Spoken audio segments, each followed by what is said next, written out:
Hello, hello, hello. This is Tiffany with Healthy Passions. If you do not know me, let me briefly introduce myself. I am a certified personal trainer, certified wellness coach, certified energy healer by birth. I am an oracle, prophetess, and natural healer.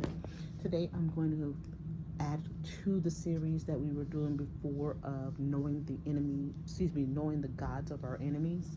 And the reason why I'm doing this, someone asked me directly, why am I talking about this, as their whole channel is about that. But um, the reason why I'm talking about this is because um, we have been deceived about a lot of things, and a lot of this information is hidden in our everyday lives, and we don't even realize it. Like the holiday of New Year's, the names of the months and the dates, and the names of the week and all that stuff.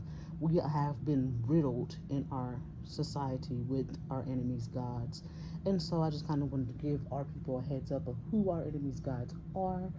We may need to know that information in the future, but also to give you a heads up on the psychology of the people we are dealing with, right? So we know what they believe in, where they come from, then we kind of can have a better understanding of what we're up against. All right.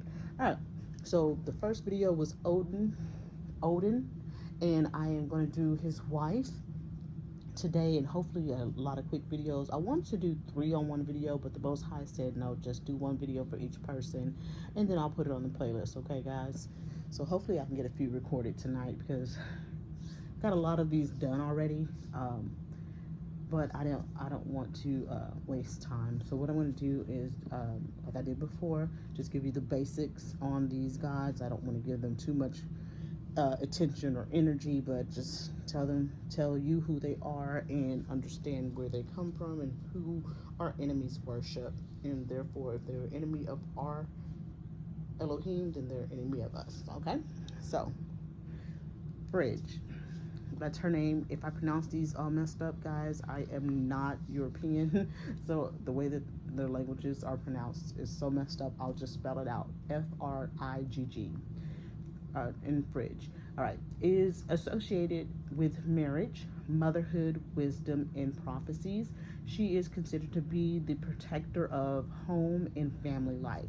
She is also known as the Lady of the Hall. Frigg is the wife of Odin, the most powerful Norse god, and queen of Aesir, Aesir, Aesir, the group of gods that are linked to Asgard, okay?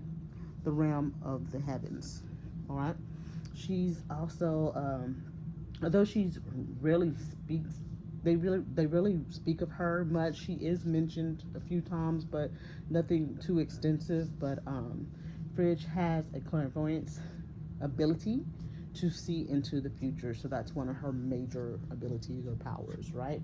Her symbols are spinning wheel, falcon, keys, mistletoe, and yellow bedstraw. Okay, Frigg Frigg's herbs are, she's associated with herbs as well. Stork and bog animals, waterfowl, goats, etc. Swampy grounds.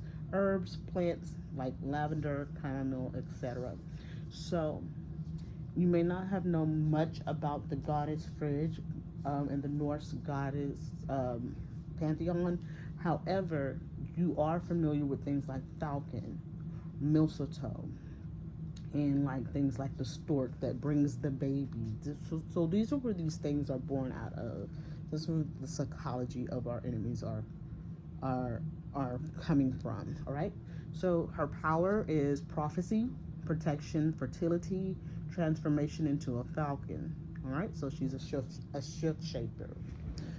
And let's see here. Mythological stories, really brief. Frigg tried to prevent her son's death by demanding every object in the world promised to not harm him. Was tricked by Loki, the trickster god in the Norse mythology, into forgetting to demand this promise from mistletoe, which led to his death. All right. So, how is she worshipped in modern times, and why? And is she an enemy of the Most High Yah? All right, so Frigg is revered as a protector of the home and family, often associated with domestic arts like spinning and weaving. Arts of devotion. Worship practices may include lighting candles in her name, creating harmonious living spaces, and offering bread, meat, and textiles as offerings.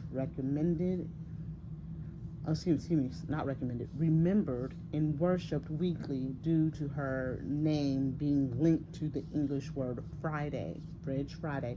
That's what I'm talking about. They're naming everything that we know in our calendar, in our timekeeping, in our holidays. They're naming them after their own gods, which by now we're in the age of Aquarius. You should know that, but some people still don't know, so we need to be aware. All right, so why is she considered an enemy? She is a fallen angel with offspring. Her hybrid bloodline was not meant to be in existence, right?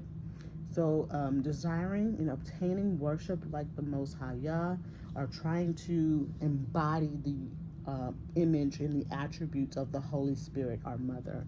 So we're giving her attributes of the Holy Spirit, and she is not that. All right, embedded secretly in our oppressor's language. So we were unknowingly kind of worshiping her by calling these days like Friday and all that stuff.